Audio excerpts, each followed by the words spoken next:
Hi, everyone. Welcome to another edition of the MSDW Podcast. I'm your host, Jason Gumpert, editor of msdynamicsworld.com. Joining me is Dan Morneau, assistant editor, and we are recapping 2 weeks of Microsoft Dynamics community news today. Last week, rather than cover the news, we had Mark Polino, Microsoft MVP and FastPath Director of Client Services, on talking about his new book, the Microsoft Dynamics GP 2016 Cookbook, which he co-authored with Ian Grieve.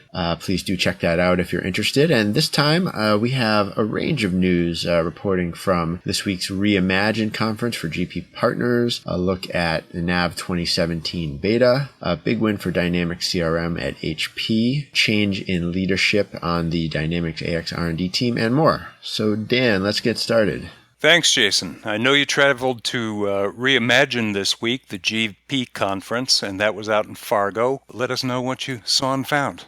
Yeah, so I filed a few pieces from Fargo at the reIMAGINE event. It's an event that's been going on for the last few years under that name. It's an event for GP partners, and this year was all about, I would say, resetting expectations and resetting the message in a time when GP has really been transforming its role, I would say, in the Dynamics ecosystem. It's a product that continues on. It has a new release coming up in GP 2016 R2 later in this calendar year. And there is one of the big points Microsoft wanted to land at this event was that GP does go forward, and that was sort of the language that was used. GP goes forward. There will be a release in 2017. They showed a new updated roadmap with a point in the 2017 timeline that there will be a new release. It'll be in the second half of the year.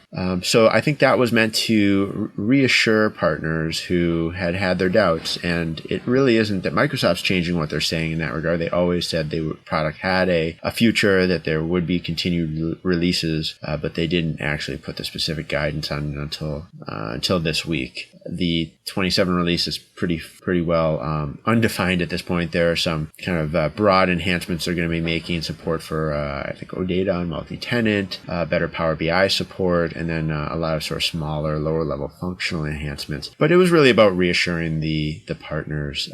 They have to balance Dynamics GP, which I would probably characterize now as a legacy product for Microsoft in the ERP space, against their newer, shinier products, and that's what gets all the energy and the attention. So Dynamics 365 Business Edition Financials is, again, the latest and greatest, and Microsoft did have to speak to that at the event. The message they gave, if I would just to add that, is that they really did their best to position that 365 Business Financials as a complementary product that partners could add to their portfolio, that it doesn't meet the same needs that GP meets. And really, I mean, other than NAV, which is sort of comparable and is often compared to GP, 365 Business Financials really is not a competing product, as Microsoft would explain it now. And I think the more partners dive into it, both on the NAV and the GP side, I think they're finding the same thing. So that was reIMAGINE. It's certainly, you did get the impression from it that absolutely this is something that really has its place in the world, but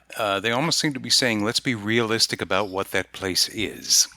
So yeah, I would agree to that. They really don't have something that can replace GP, and Dynamics 365 really doesn't replace it as a solution. If you line them up side by side, a company that's right for GP is not right for 365 Financials. Now, that doesn't mean that in the future the offerings won't get closer to each other, that maybe NAV won't adopt more GP capabilities, so that NAV perhaps, I'm totally hypothesizing here, but that NAV doesn't get more parity with GP, or that 365 enterprise level doesn't begin to change so that it becomes friendlier to the SMB space above the business SMB level, above the low level that the 365 business is meant for.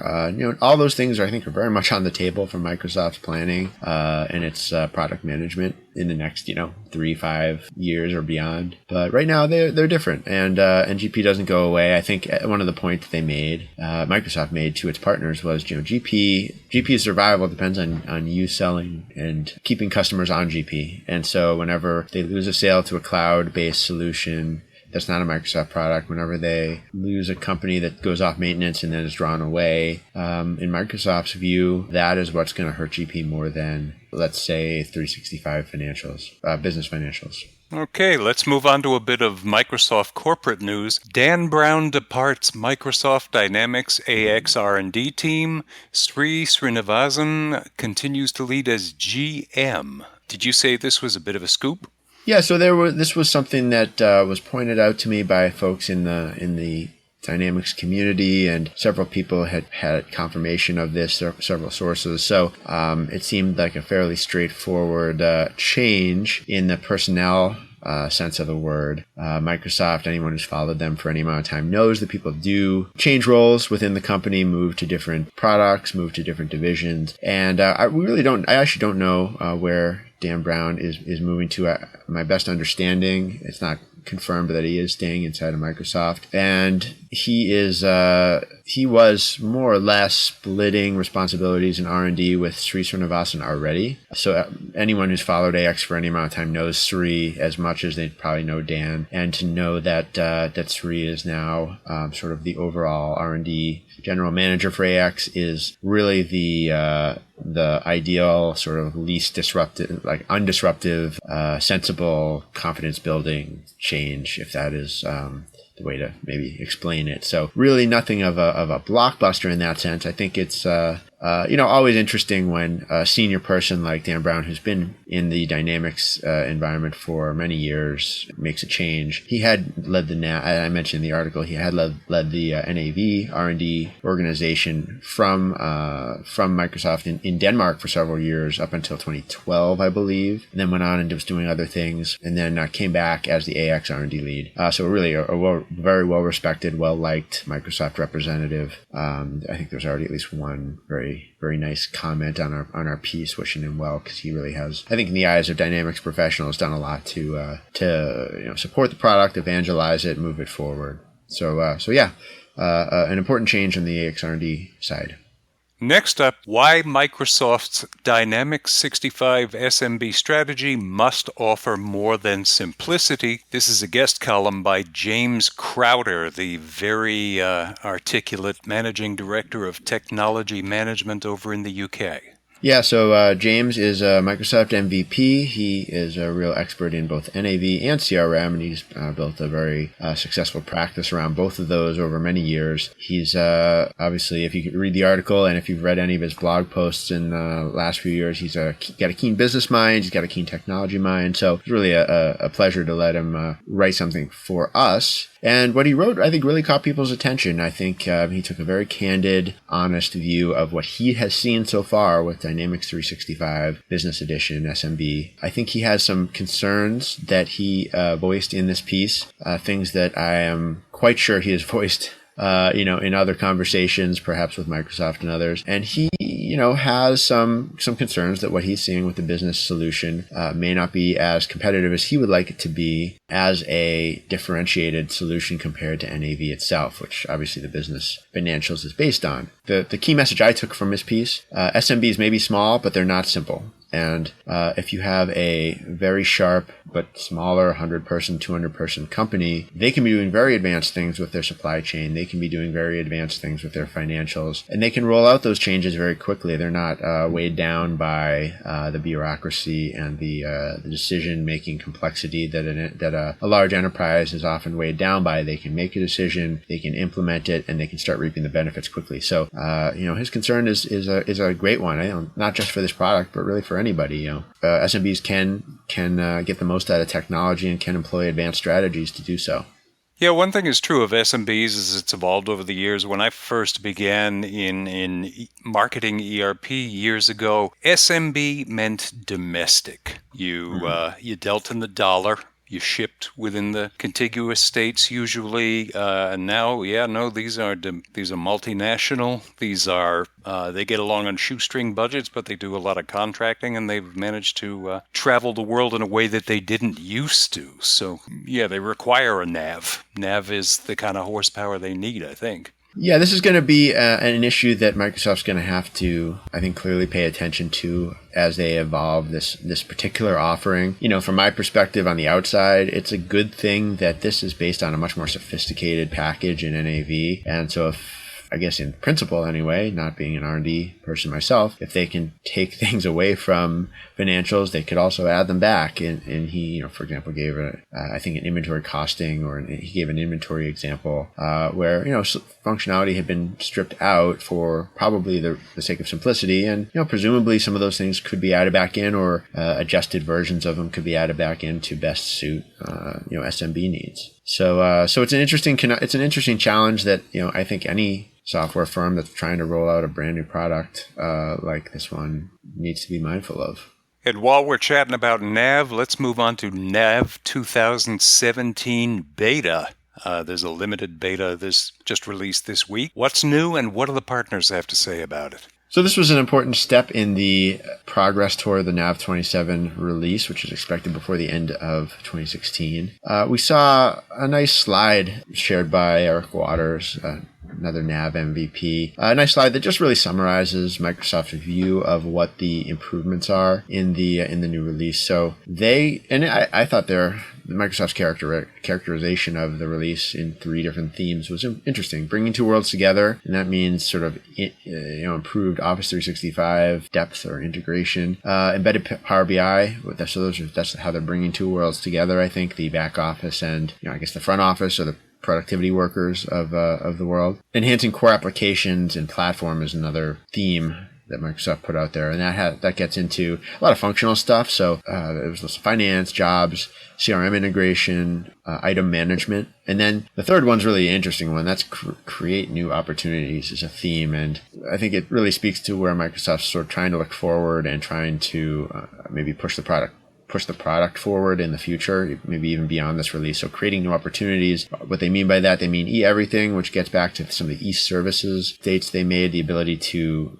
do electronic communication from NAV to other systems, in other words, like OCR, hosted in the cloud, perhaps. That's one of the key examples they've used. So e-everything. Use of Cortana intelligence, which we've talked about in past podcasts, and I think there's no doubt Microsoft will continue and probably try very quickly to continue to make that a differentiator with NAV, CRM, AX, hopefully all their products. Really building in the ability to use Cortana Intelligence Suite, the products within that. Then Power Apps and Flow, which again kind of get back to which are part of Dynamics 365, but they're also standalone, and then extensions, which we've talked about in past podcasts. We've been covering quite a bit in the last half year, I would say. They see extensions as an opportunity, and Power Apps as an opportunity. I guess that makes sense. Those are obviously maybe not core application, and so I think that says a lot about where NAV is going. Not just looking inward on the product itself, but trying to use those other technologies to broaden its appeal.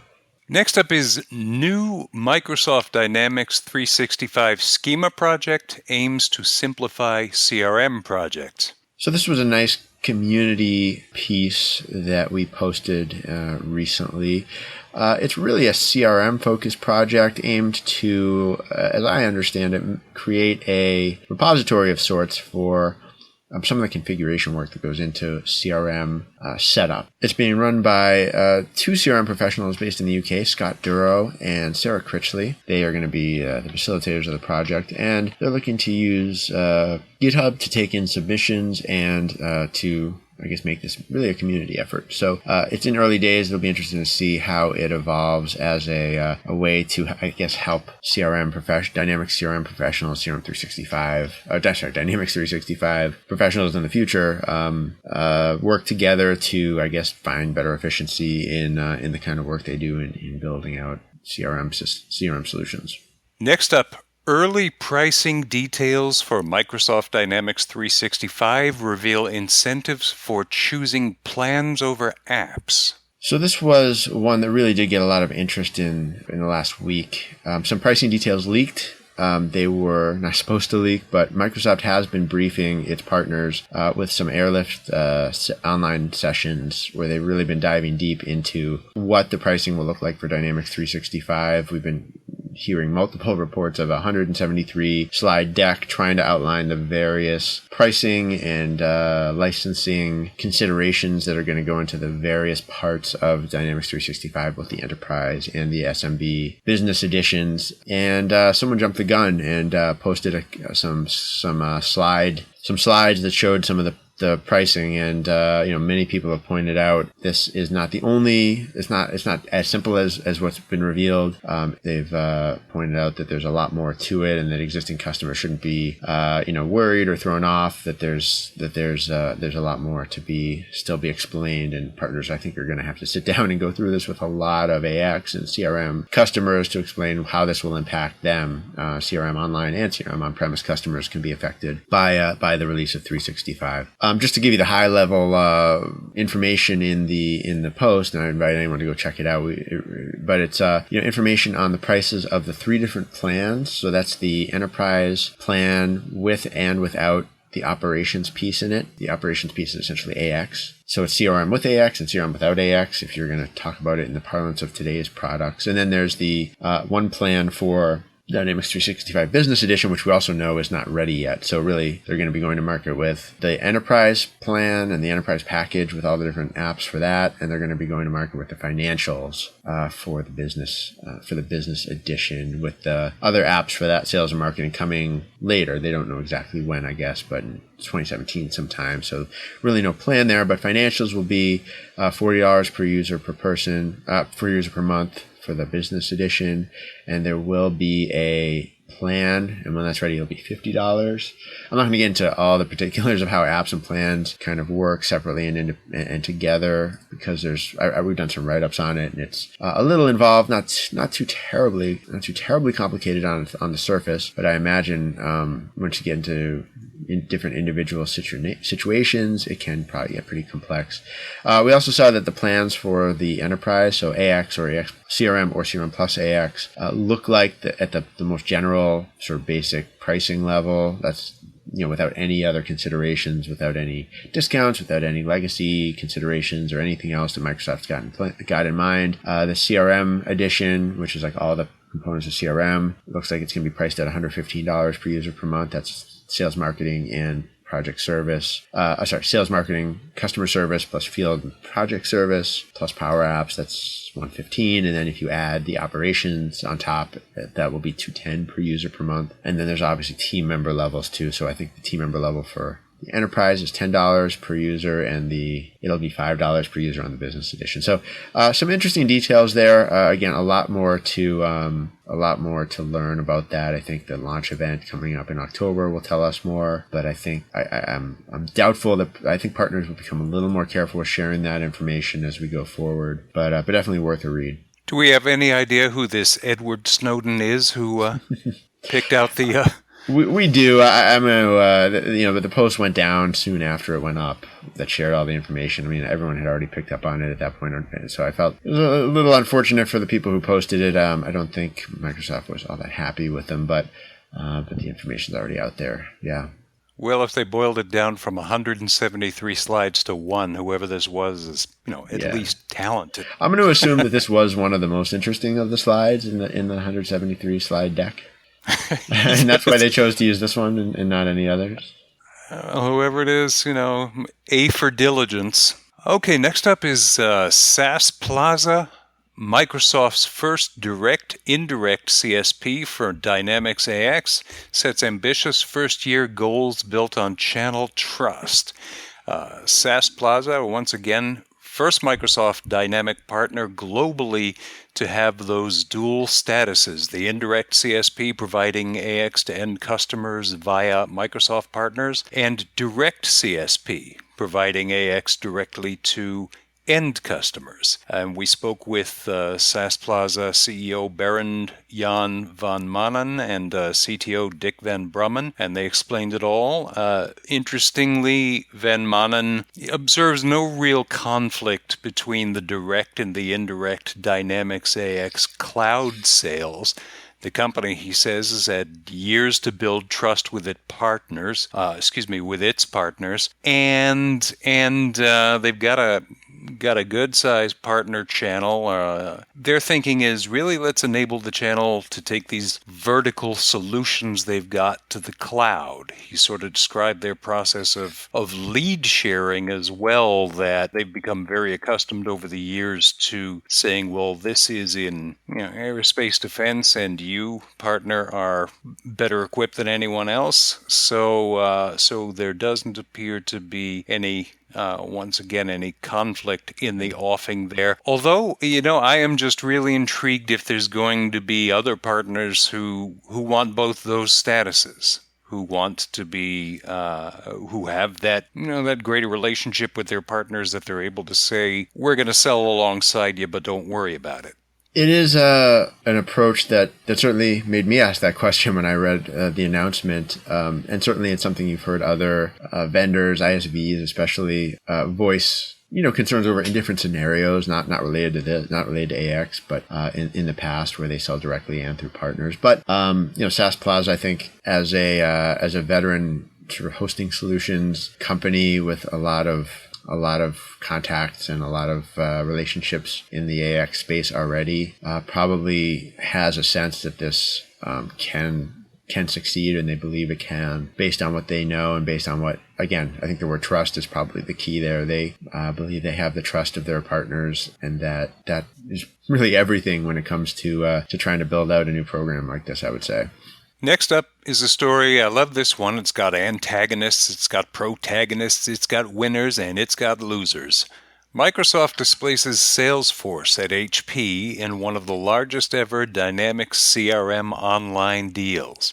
Yeah, this one got a lot of mass media headlines to it. It was a big win. I've read estimates that the seat count is in the tens of thousands, displacing CRM, and it came at a time when honestly Microsoft could use a big win on the CRM front. This one, first heard mention of it around WPC, though not really confirmation. And one of the things that we did hear was that Microsoft was able to kind of get its foot in the door and start working on this deal thanks to its partnership with Lithium, the company that makes an enterprise social platform that like large businesses like HP and other sort of major multinational corporations tend to use to help bring their customers together online, and so they can better understand them, so they can communicate with them, so that they can sort of manage their fans and their customers in a single place. And Microsoft has a deep partnership with Lithium, with that company that's been around for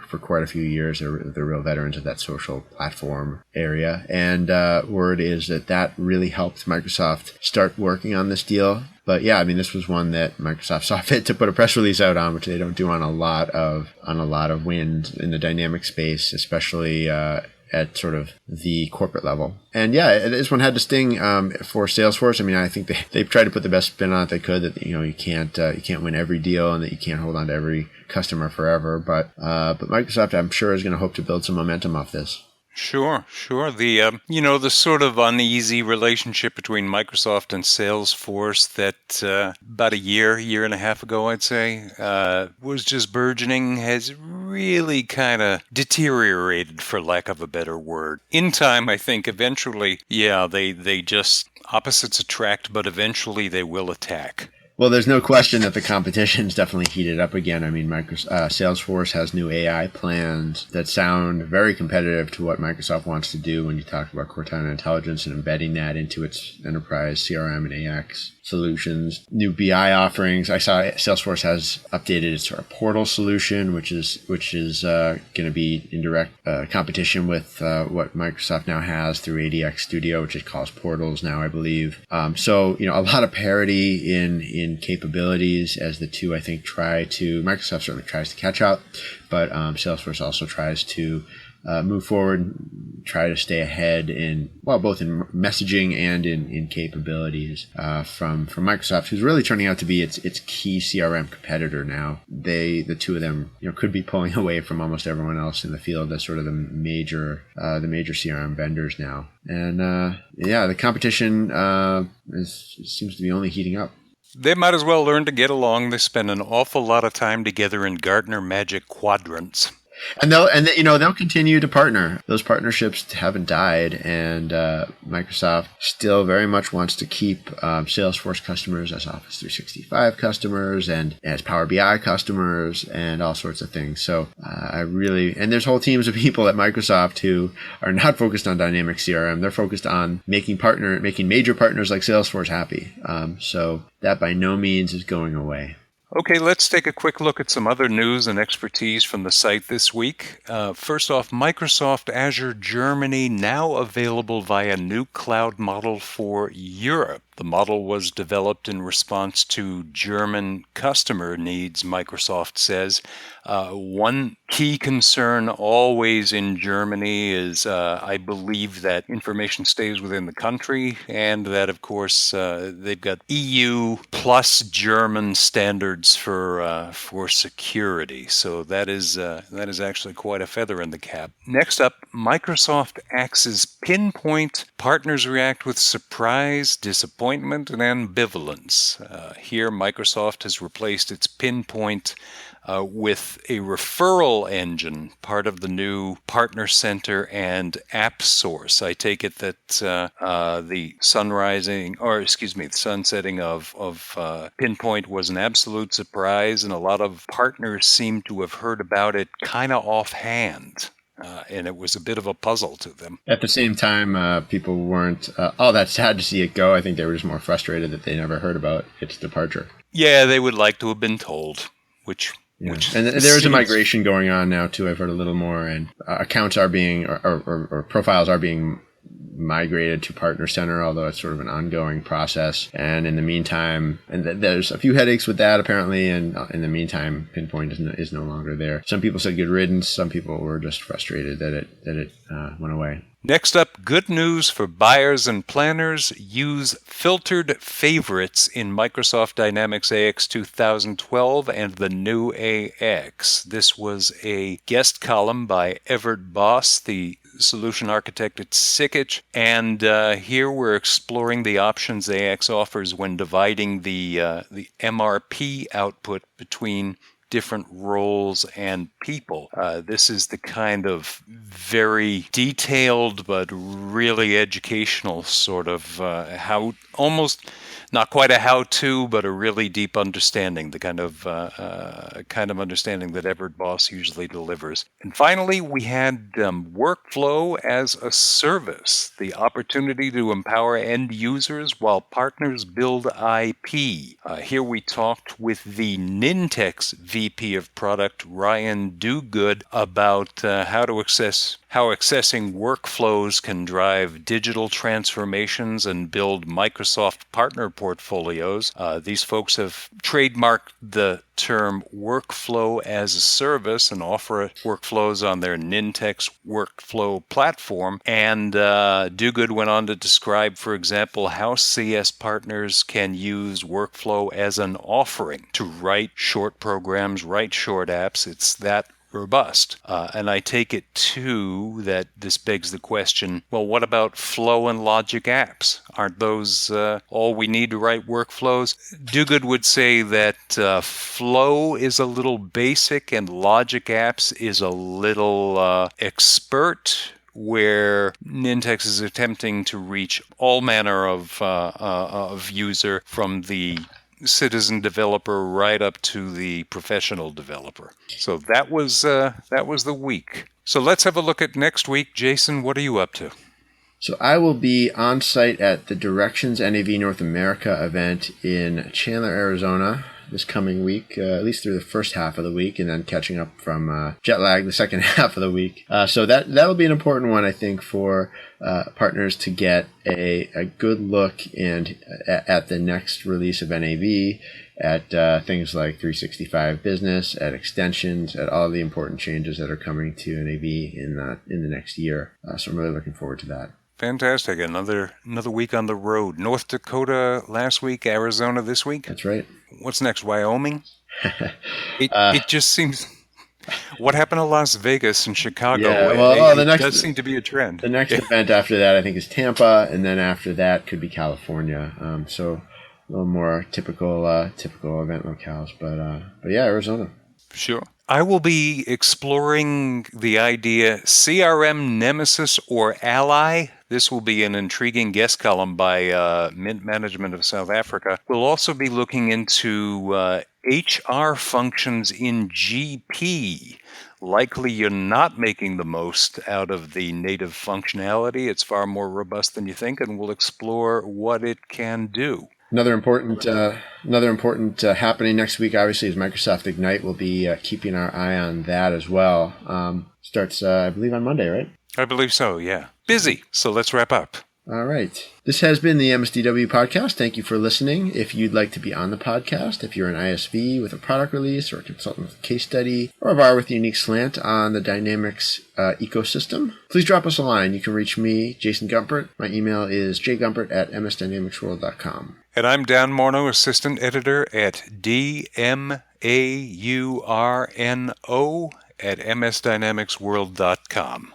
Until next time, we're MS Dynamics World signing off.